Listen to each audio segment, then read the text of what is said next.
Я хочу сегодня поговорить о такой штуке, как встреча с близкими после смерти. Да, такой вот вопрос очень сильно интересует. Многие пишут и спрашивают об этом. Увидимся ли мы с близкими после смерти? С умершими, я имею в виду. То есть, догоним мы их или не догоним?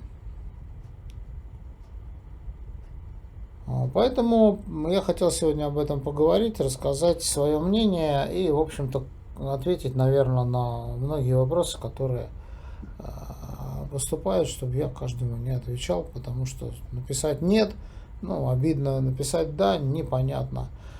Поэтому увидимся ли или не увидимся. Во-первых, они уходят не в тот же мир, в котором мы живем, совсем другой мир, и все совсем по-другому.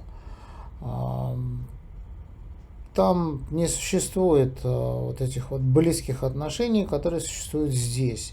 Здесь мы близкие, наверное, телами, наверное, так я скажу, да, или родственники мы телами. По некой вот генетической линии мы там друг другу родственники. Но там у нас нет этих тел, эти тела здесь утилизируют, и у нас их там просто нет, и все. У нас есть души. И вот восприятие внетелесной души совсем другое, нежели восприятие души сейчас, которая находится в теле. Мы считаем, что вот мы вот тут все, вот наши родственники вот умерли, и мы когда уйдем, нам обязательно захочется с ними встретиться. А по своему опыту я вам скажу, что не захочется вам. Или почти не захочется. Это как вы куда-то переезжаете. Если вы переезжали в другие города или совсем в другие районы, если у вас такое происходило, то какое-то время, да, безусловно, вы вспоминаете своих там друзей по той территории, где вы жили, своих соседей, свою там школу, институт, где вы когда-то учились и где были какие-то там у вас друзья и знакомые. Но это было там, и это достаточно быстро проходит. То есть вы оказываетесь в другом мире, и у вас все совсем по-другому. Я думаю, что какие-то небольшие желания с кем-то встретиться, да, безусловно, останутся, и вы, конечно же, можете встречаться с ними без проблем в том мире, в который переходит душа.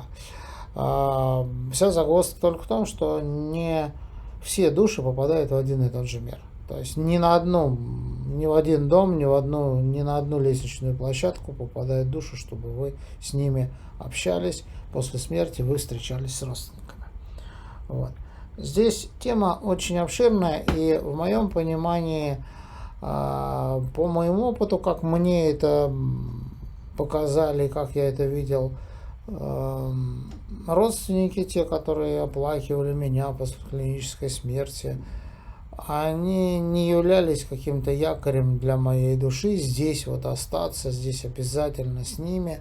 У всех, конечно, возможно, будет разный опыт, но здесь я сейчас рассказываю именно свой опыт. Встретитесь, вероятно, да. Если будет желание, то встретитесь. Но ключевое слово здесь, наверное, если будет желание. Желание у вас есть сейчас. А потом на 99% я уверен, что у вас желания не будет. Если оно и возникнет, то вы сможете встретиться. Там нет таких отношений, как здесь. Потому что здесь отношения связаны с нашими телами, с той оболочкой, которую мы видим. Поэтому там все совсем по-другому. Вот, перейдя туда, при желании вы сможете. Возникнет ли у вас желание? Не знаю. Абсолютно. Здесь можно встречаться с ушедшими, которые ушли. Есть определенная, опять же, она не здесь, определенная площадка, на которую приходят души, которые жили в тех телах, знакомых вам, родственных вам тогда, на тот момент. И на этой площадке, безусловно, можно встречаться с нам и ушедшим. Все остальное уже по желанию, когда вы перейдете в другой мир. Если сможете, вспомните мои слова. Нужно ли вам это будет, ну, как бы встречаться именно вот мне вот встретимся ли мы с родственниками, там, со своими. Проверяйте, смотрите. Я проверил. Мне не сильно нужно было мои родственники, которые родственники для тела. Еще раз повторяю, постарайтесь запомнить это. Ну или услышать меня, что ли. Родственники для тела. Там тел нет, там есть только души. Вот, надеюсь, что я ответил на многочисленные вопросы по поводу встречи. Еще был вопрос, кто нас встретит. У всех по-разному. Кто нас встретит на том свете. Всех по-разному будут встречать на том свете.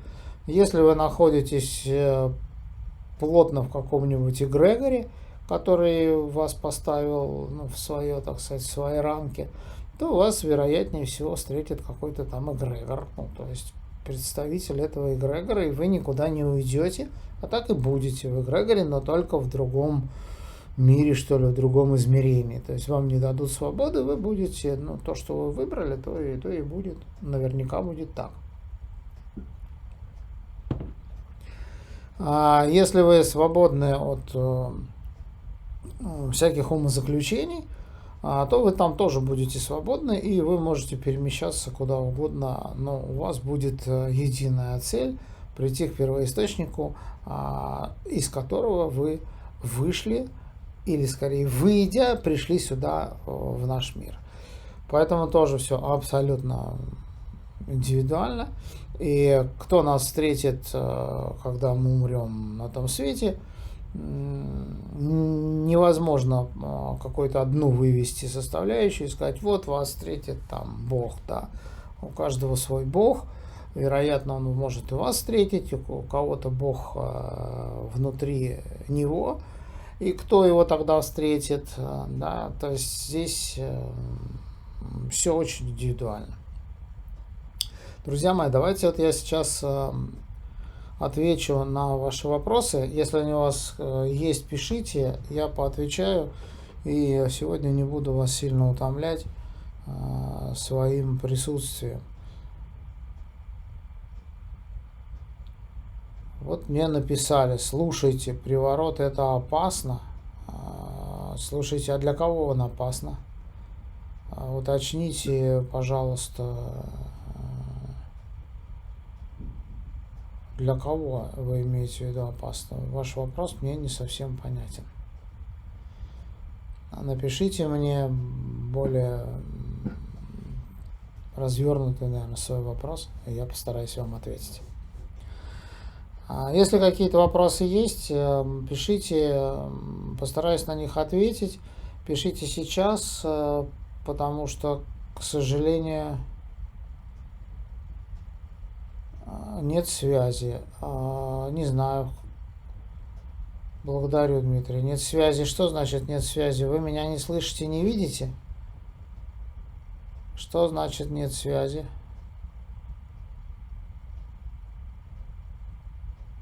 Не совсем понимаю, напишите, что нет связи. Нет связи с вы.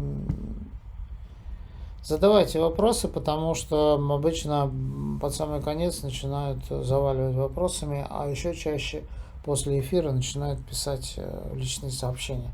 Поэтому постарайтесь сейчас, что вас интересует, я вам отвечу.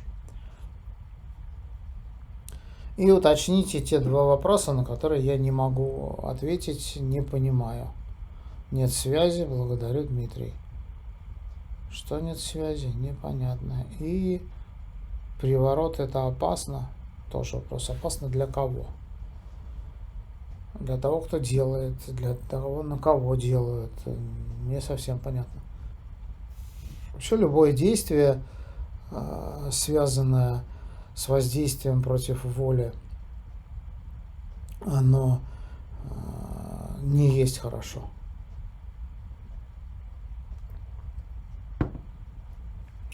Поэтому я никогда не действую против воли, не делаю никаких приворотов, заворотов, отворотов и прочей всякой хреновины, которая тут, наверное, пестрит. Я не читаю, не смотрю ничего, но думаю, что много всего. Это все насильственные действия, поэтому я этим не занимаюсь. Во-первых, это не работает в плане долгосрочном. Возможно, это сработает на каком-то периоде сегодня, сейчас, максимум неделя, 10 дней. Дальше все обернется гораздо худшими последствиями, поэтому это не работает в долгосрочном.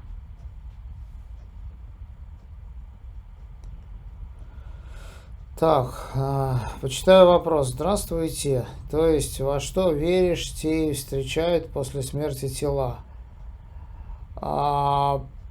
Чаще да. То есть, если вы привязаны к какому-то эгрегору, то эгрегор вас никуда не отпустит и будет, если вы, то есть, держать там у себя как некий генератор энергии, который он пользуется, питается и все остальное. Если вы верите в себя, если Бог внутри вас, если вы реализовались в этой жизни, то вы пойдете своим собственным путем, и не будет никаких цепей там на ногах, на руках, на шее, никто вас тянуть в свою сторону не будет. Если же вы отдались или отдались какой-то вере,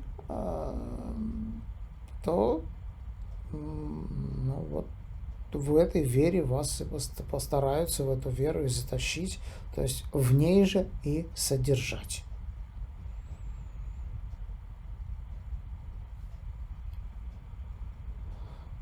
Читаю дальше. Можно вопрос. Если душа не перерождается, то откуда столько душ? Я вам скажу, что сколько вы душ тут видите. Сейчас 40% людей без души. Это раз. Во-вторых, не верьте, что нас сколько тут миллиардов человек. Это 2. Можете разделить на 3 или даже на 4. Потому что это все обман. То, что нас такое огромное количество, мы тут жрем, гадим. И нас так до хрена, что планета бедная задыхается от нас. Во-первых, не планета, а мы живем на маленьком кусочке пространства, которое называем Земля. Нет никакой планеты, которую показывают вам по телевизору, там на уши наезжают, это круглый шарик, и типа это наша планета, и с огромной скоростью она куда-то летит, но какого-то хрена звезды все это время, я вот живу больше 50 лет, звезды как были, так они и остались. Они же летят с нами. Это так как бы лирика небольшая. Поэтому душ на самом деле очень мало. Не так много, как вам представляется. Да, то есть сейчас очень много людей, 40% точно уже людей, у которых нет души. И это достаточно очень несложно определить, есть душа или нет. А потом откуда столько тараканов берутся? То также тараканы на что-то приходят, также души на что-то приходят. Поэтому все нужно разбирать конкретно, понимая, что, во-первых, нас не столько миллиардов, сколько нам. Мы не там живем, где нам рассказывают. Не то происходит, что нам показывают по телевизору и втуляют всякие историки, дабы навязать нам это все. И вот когда вы очиститесь от вот этой чужой дичи, тогда вы поймете, что ваш вопрос немножко неправильный. Благодарю за вопрос. Всякое место быть.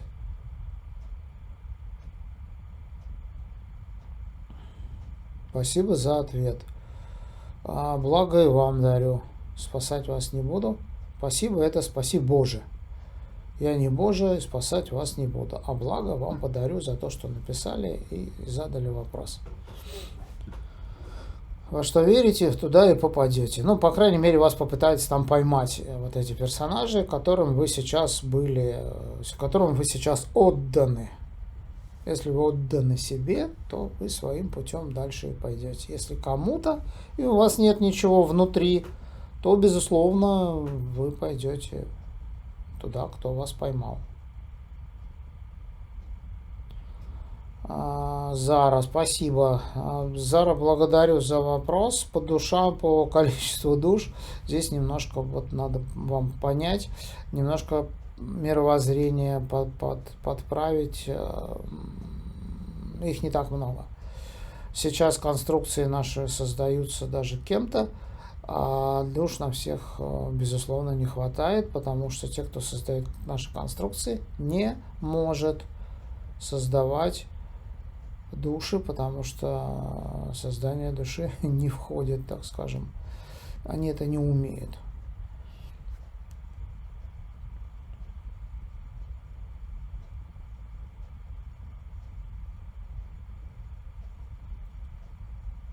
Так, друзья мои, есть вопросы? Пишите. Нет вопросов? Будем заканчивать. Ага, вопросы есть. Замечательно. Если у детей постоянно теряются крестики, стоит ли их снова покупать и надевать? Ну, вы ответили в вопросе и ваш ответ. Их хранители, ваших детей, дети имеют с ними связь, и хранители им помогают избавиться от ненужных, чуждых каких-то атрибутов религии или эгрегора, который подходит к очень ограниченному количеству людей. Это люди иудеи. Это их религия. Я не знаю, какой вы национальности, но если вы иудей, тогда идите к какому-нибудь главному иудею и спрашивайте, почему крестики теряются постоянно и как это исправить. Если вы не относитесь к иудеям, то вы должны понимать, что хранители ваших детей именно их охраняют от всякой хрени, кое они считают чужеродные, чужеверные крестики. Вот таков ответ. Нет, не стоит не покупать, не одевать. Если вы видите, что происходит. Ну, если нас тошнит, не знаю, там, от водки, стоит ли пить водку каждый день до тошноты? Думаю, что нет. Или там что-то еще мы съели и нас пронесло, стоит ли это есть еще раз завтра? Думаю, что нет, не стоит. Поэтому задумайтесь в первую очередь, что за веру, что за атрибуты и какой веры вы пытаетесь одеть, принудить или принудить своих детей, куда вы их хотите затащить.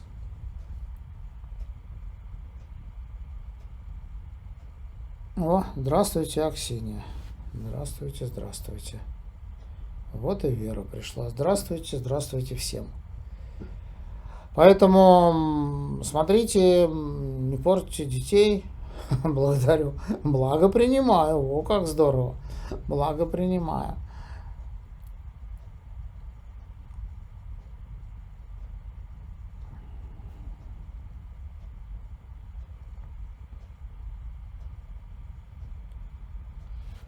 Так, ну что, вопросы еще есть вопросы. Сейчас почитаю. А тело без души это как? Ну, так. Тело без души. Ну, вот просто так. Как? Тело без души. Как? Вот как, не знаю, машина без бензина.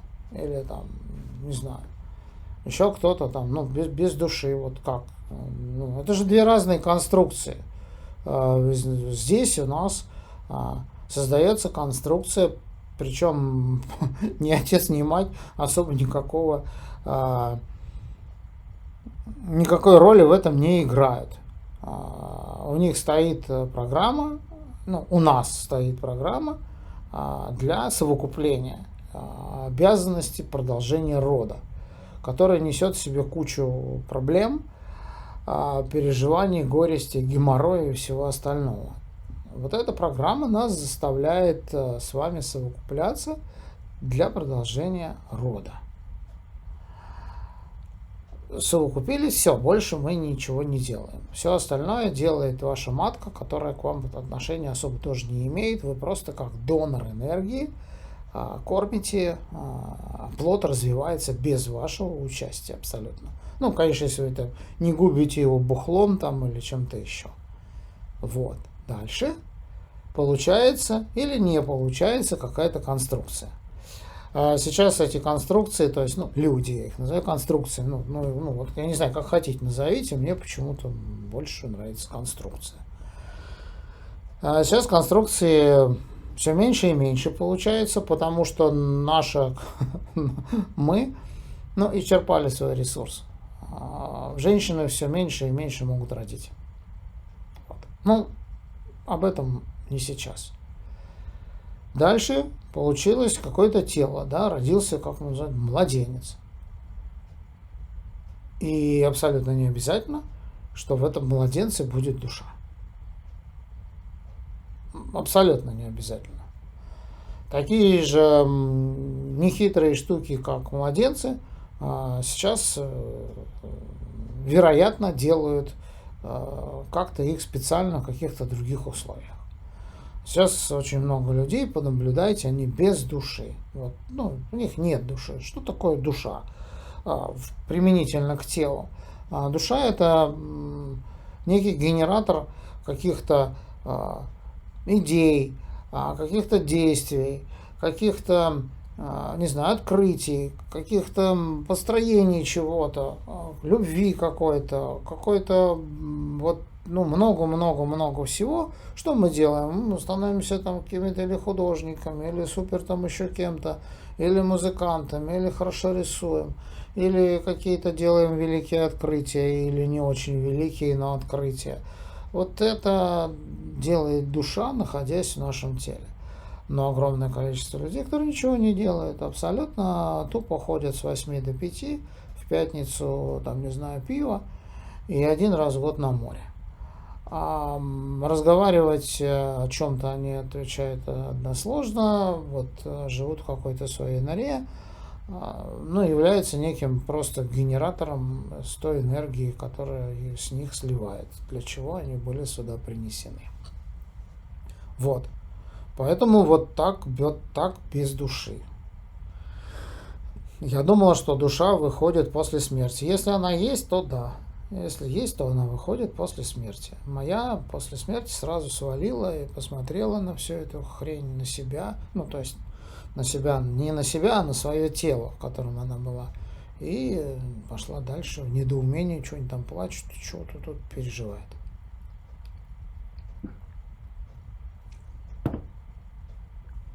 Вот.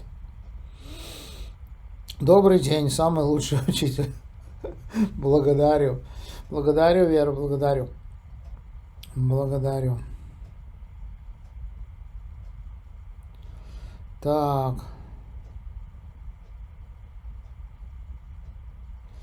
Так и чувствовала. Мы русские. Мама, помешанная на церкви, постоянно поливает нас святой водой, а у меня идет отрицание от этого. Ну, замечательно, что вы это чувствовали. Значит, ну, пусть мама сама себя и поливает, если она, ну, как бы, не знаю, состоит в этом эгрегоре, ну и какие проблемы? Если у вас отрицание, значит, не нужно этого делать и все. Это иудейская вера обыкновенная, в их Святом Писании, в книге написано, их же Богом написано, что это религия для иудеев. Ну, то есть тут все понятно. Но, как это говорится, мы уважаем любые веры. Пожалуйста, верите в это, пусть верит. Мама верит, ну, и вера ей в руки. Вы не верите. Не нужно, и детей не нужно. Сейчас Сейчас это уже не нужно. Сейчас все совсем по-другому. А человек без души после смерти, что с ним? А тело утилизирует и все. А что с ним может быть? Ну, что с ним может быть? Ничего, а что тело утилизировали и все. Вот есть стакан с водой. Вот наступит смерть стакана. Что я сделаю? Роняю, разбиваю, стакан разлетается, вода разливается. И если в стакане нет воды, то есть если нет души, что делает? Падает, разбивается, все.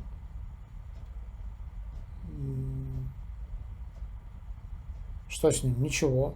Просто конструкция умирает и все. И на этом все заканчивается.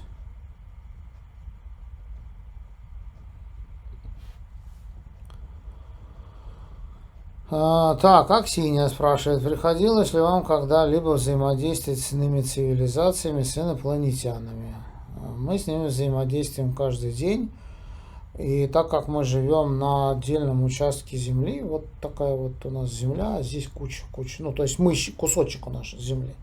А за нашим большим забором, который называется там Антарктида, да, кто там вот это вот пояс вечной мерзлоты, там находятся совсем другие цивилизации, совсем другие персонажи. Не надо никуда лететь, куда-то там миллион парсеков, еще чего-то там световых лет. Они здесь, они иногда даже, посмотрите, Австралия на старых картах это один континент с Антарктидой. То есть, ну, посмотрите на старые карты, которые были правильные. Почему половина Австралии есть, а половина закрыта с длиннющим, огромнейшим забором. Китайская стена отдыхает по протяженности. Что там? Почему там никого туда не пускает? Почему постоянно походит, ездит охрана с оружием, и чтобы вот туда никто не... Там дичи всякой много рассказывают, что это нельзя, там дикие животные, но если ты даже подпишешь то, что ты все понимаешь, и пусть меня сожрут, но я как исследователь пойду, хрен тебя кто туда пустит. Поэтому инопланетяне, они здесь кругом повсеместно, и взаимодействие с цивилизациями, да, безусловно, да, каждый день, да, оно всегда присутствует, надо понимать просто. Посмотрите, много чужих других цивилизаций. Я иногда выкладываю в сторизы, во всякие там штуки, видео с людьми, которые, как у нас, генетическое отклонение, или там еще какое-то заболевание Мухина-Тромбамбухина. Ребят, ну это вот там, не знаю, какие-нибудь, вот он похож на кузнечика, да, вот это вот раса вот этих вот там, да, раса там рептилоидов, раса вот этих, ну, то есть у нас здесь все замешано. Посмотрите, у нас много мышей сейчас, посмотрите на людей, они очень похожи на мышей, у них и повадки, и лицо мышиное, ну, и мы их называем мыши, да, но это другая раса. Что мне транслируют в сновидениях или в измененном состоянии сознания? Транслируют очень много интересной информации. Кто ее дает? Однозначно не люди, однозначно какие-то, вероятно, другие цивилизации. Я думаю, что это какие-то другие измерения,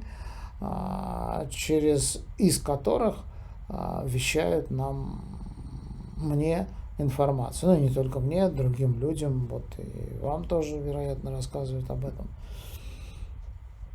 Поэтому да, и еще раз, да, постоянно мы здесь все намешаны с цивилизациями, с разными.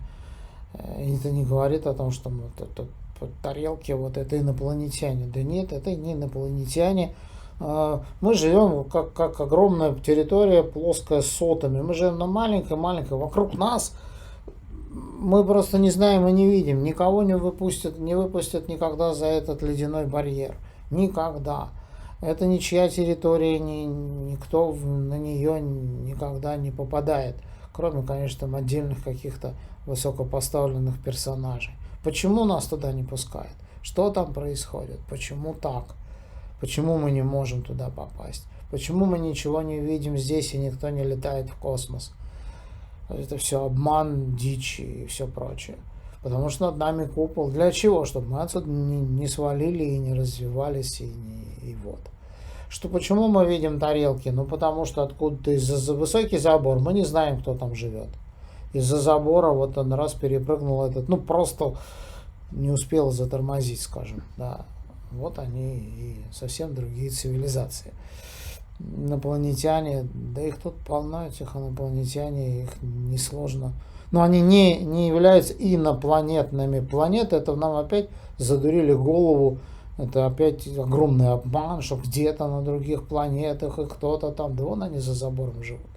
Нет никаких вот этих вот инопланетян из каких-то далеких галактик. Да вот они все здесь. Они вот за забором.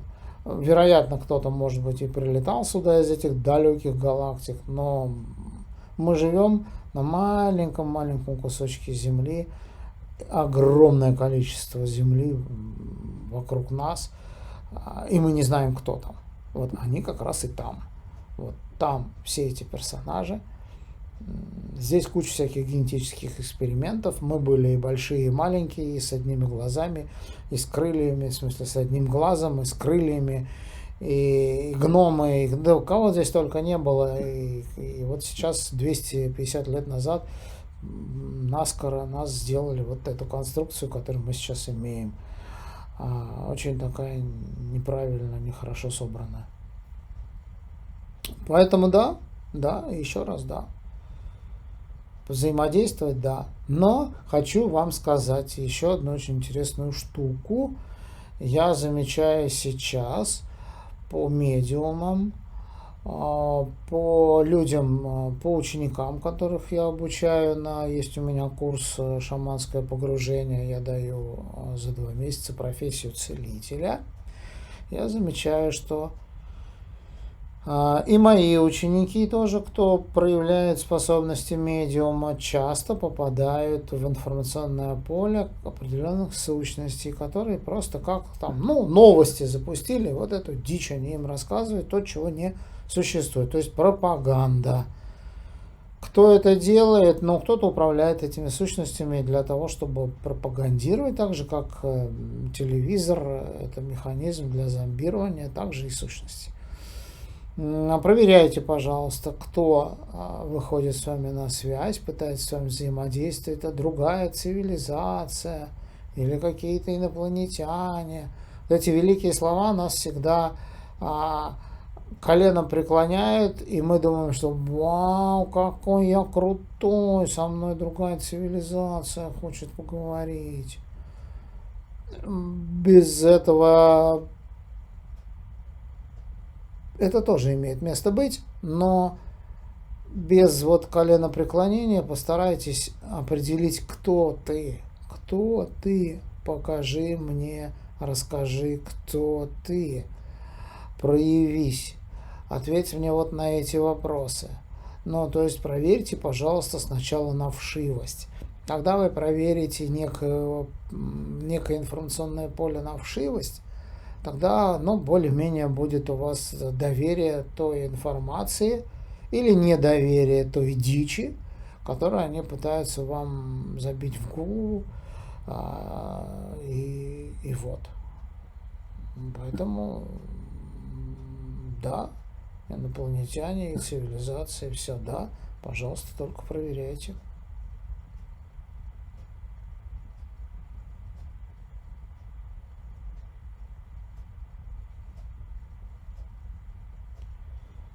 Читаю дальше. Что сейчас происходит, это тоже про казни их с другими изменений, с других изменений. Не совсем понимаю. Измерений. Что сейчас происходит, это тоже про казни их. Нет однозначного ответа. Здесь очень обширная тема.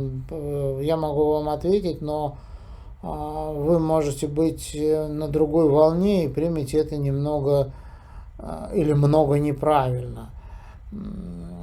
Поэтому и да, и нет. Да, именно так я Землю вижу. Это Аксинья отвечает, которая вот задала вопрос про инопланетян. Ну, да, супер, супер, супер. Здравствуйте, Дмитрий. Здравствуйте, здравствуйте. Риша.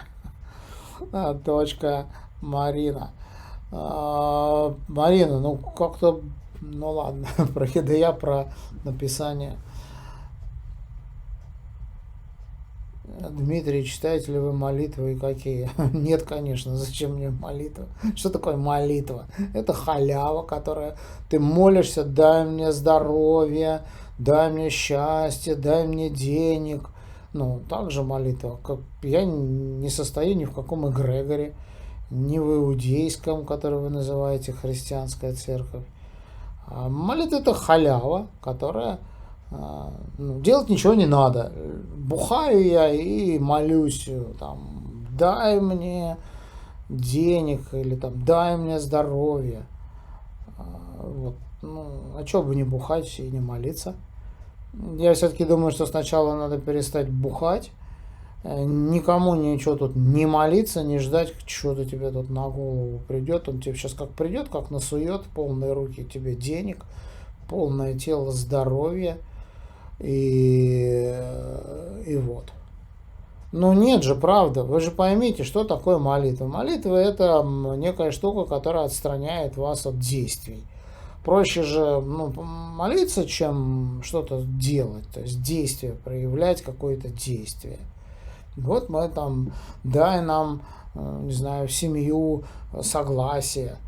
Ну, что значит дай нам семью согласие? Если мы будем друг друга любить, уважать и хотеть, как тела, да, в сексуальном смысле, то, безусловно, семья будет.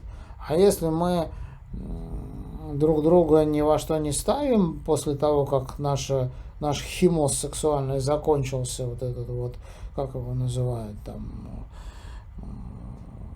райское, как это, месяц наслаждения, то молись ты, не молись, хоть ты головой обейся об стену, ничего не произойдет. Поэтому я не занимаюсь этим, я не состою ни в каком эгрегоре. Этот механизм мне не нужен. Я им не пользуюсь, понимая, что под этим находится и что подразумевалось, давая, кто что подразумевал, давая нам, вам этот механизм, что он вам дает некую, как это, быстро деньги, да, или быстро счастье, быстро здоровье, быстро чего-то. Безусловно, эгрегор дает какие-то там единичные, какие-то там что-то вдруг там, ну, чтобы вы все в него верили. Но по-другому я не пользуюсь этим механизмом, потому что считаю его, неважно. Как вы благодарите Вселенную? Ну, почему я должен благодарить Вселенную? У вас какие-то книжные все восприятия. Благодарить Вселенную. А кто ее знает, эту Вселенную? Кого я должен благодарить? Почему я должен благодарить? В чем смысл благодарения вот этого всего? Здесь, наверное, не благодарить, здесь отношение. Именно отношение к тому, что происходит. Если вы научитесь быть наблюдателем, вы поймете, о чем я говорю. Просто быть наблюдателем. Наблюдая, я не трачу энергию на все то, на что тратят другие люди. Поэтому, находясь в уравновешенном состоянии, я уже благодарен всему тому, что со мной происходит. Потому что в большой части происходящего я есть. Вот, наверное, так.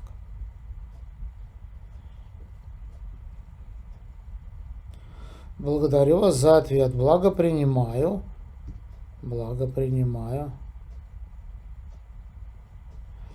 Да, Дмитрий, я 10 лет в чтении книг. Очень вам сочувствую. Очень вам сочувствую. Это еще один глобальный обман. Не нужно читать чужие книги, это дичь для вас. Для тех, кто писал, возможно, нет. Но для тех, кто читает, однозначно дичь. Вы перестраиваете, вы пытаетесь натянуть на себя узкие штаны, одеть широкое пальто, которое длинное, вот по земле оно волочится. Вы пытаетесь примерить чужое восприятие мира. Это все крайне неправильно.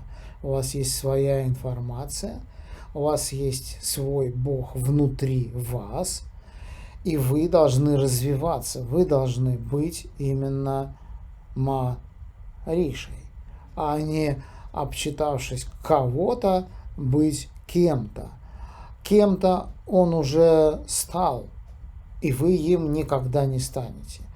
И беря чужую информацию, вы губите себя, вы губите свою душу, вы губите свое восприятие мира, одеваете искривленные очки и смотрите на мир с точки зрения каких-то других людей, которые к вам отношения не имеют никакого. Это точно так же, как чья-то диета. Да? Вот кому-то молоко хорошо, кто-то с мясом очень хорошо дружит. Вы читаете сейчас вот эти вот ненужные вам, ненужную информацию, пытаетесь стать кем-то, понять что-то. Вы можете без книг понять, применив практики измененного состояния сознания. Там вся информация. Я не читаю никаких книг, я не смотрю ничего, у меня нет телевизора, я не в политике, я не смотрю никаких новостей. У меня информация достаточно своей в измененном состоянии сознания, поэтому очень вам не советую, хотя дело ваше абсолютно и только ваше. И вы сейчас меняете свое мировоззрение. Что значит меняете? У меня есть свое мировоззрение, изменившееся после пережитой клинической смерти. Оно после того, как я увидел кучу персонажей, которых я не видел до этого, после того, как я понял, как мир устроен и как нас обманывают. Обманывают во всем, всегда и везде, пытаясь выстроить модель мира, не ту, показать нам не ту, которая есть на самом деле.